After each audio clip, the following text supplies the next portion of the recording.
বলিউড তারকাদের অভিনয় কম বেশি সবাই দেখি, কিন্তু অভিনয়ের পাশাপাশি সাহিত্য চর্চায়ও দেখা যায় তাদের।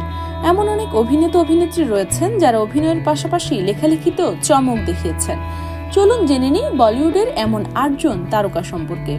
আলিয়া ভাট। বলিউড অভিনেত্রী আলিয়া ভাট প্রকাশ করেছেন তার প্রথম বই। তার লেখা বইটি একটি শিশুতোষ বই যার নাম অ্যাড ফাইন্ডস এ হোম। এটি তার অ্যাজ এ মাম্মা ইউনিভার্সের প্রথম বই। প্রিয়াঙ্কা চোপড়া। ভারতীয় অভিনেত্রী প্রিয়াঙ্কা চোপড়া এখন গ্লোবাল আইকনে পরিণত হয়েছেন।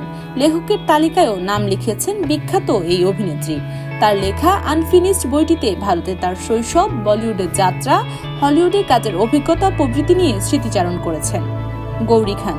শাহরুখ পত্নী গৌরী খান তার সিনেমা প্রোডাকশন এবং দুর্দান্ত ইন্টেরিয়র ডিজাইনের জন্য বহুল প্রশংসিত। তবে তার লেখা দারুণ একটি বই হলো my life in design. Twinkle Khanna.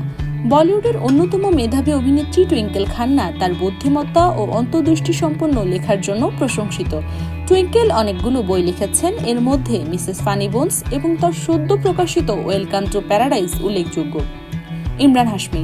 বলিউডের বিখ্যাত অভিনেতা ইমরান হাশমি, তিনি লিখেছেন the kiss of life, how A superhero and my Son defeated cancer. এই বইটি অনেকটা আত্মজীবনীমূলক বই। এতে তিনি তার পারিবারিক জীবন এবং তার ছেলের ক্যান্সার শনাক্তের পর ও চিকিৎসার সময় যেই কঠিন সময় পার করেছেন তা বর্ণনা করেছেন। হুমা কুরেশি। কিছুদিন আগে বলিউড অভিনেত্রী Huma Qureshi Zeba an accidental superhero শিরোনামের একটি বই প্রকাশ করেছেন। এতে একটি মেয়ে একজন খারাপ মানুষের শয়তানি ইচ্ছা থেকে পুরো পৃথিবীকে রক্ষার লড়াইয়ের কাহিনী তুলে ধরা হয়েছে। আয়ুষ্মান খুরানা। একজন দুর্দান্ত অভিনেতা ও দারুণ কণ্ঠস্বর ছাড়াও আয়ুষ্মান খুরানার আরও একটি গুপ্ত প্রতিভা আছে। এটি হলো তিনি দারুণ লিখতে পারেন। তার লেখা মাই জার্নি ইন বলিউড বইটিকে বলিউডে কাজ করা বহিরাগতদের পরিস্থিতি নিয়ে লেখা অন্যতম সেরা বই বলে মনে করা হয়। সোনু সুদ। বলিউড অভিনেতা সোনু সুদ করোনাকালে তার মানব সেবামূলক কর্মকাণ্ডের জন্য বহুল প্রশংসিত হয়েছেন। কেউ কেউ তাকে মানুষ ঈশ্বর বলে অভিহিত করেছেন। এর কিছুদিন পরে সোনু সুদ আই অ্যাম নো মোশি শিরোনামে একটি বই লিখেছেন।